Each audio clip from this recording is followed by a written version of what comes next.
পৃথিবীর সুন্দরতম জিনিসগুলো হাতে ছোঁয়া যায় না, চোখে দেখা যায় না, সেগুলো একমাত্র হৃদয় দিয়ে অনুভব করতে হয় ভালোবাসা, দয়া, আন্তরিকতার সাহায্যে।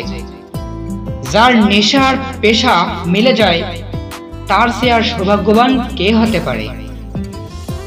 তুমি যদি এখন থেকেই তোমার স্বপ্নগুলো সত্যি করার পিছনে ছুটে না চলো, একদিন তোমাকে কাজ করতে হবে অন্যের অধীনে তাদের স্বপ্নগুলো সত্যি করার জন্য। কি বলা হচ্ছে সেটি হৃদয় দিয়ে ধারণ করো। কে বলছে সেটি বিচ্ছেদ নয়। পথের ভিখারিও কখনো তোমাকে পৃথিবীর সবচেয়ে মূল্যবান পরামর্শ দিতে পারে।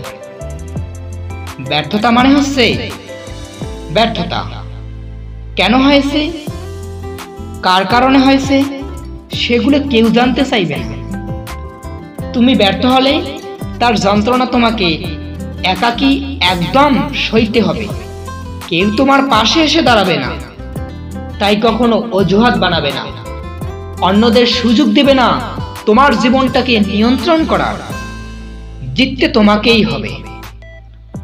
বিশাল মহাজগতে ক্ষুদ্র বালুকণার চেয়ে ছোট্ট এই পৃথিবী, তার মাঝে ক্ষণিকের জীবন জগতের বুকে একটি আচরণ আঁকেটে হারিয়ে যাবে অবতলে। দাম্ভিক হওয়া সোজা, বিনয়ী হতে হলে প্রয়োজন অসাধারণ আত্মসম্মান এবং মানসিক শক্তিমত্তার।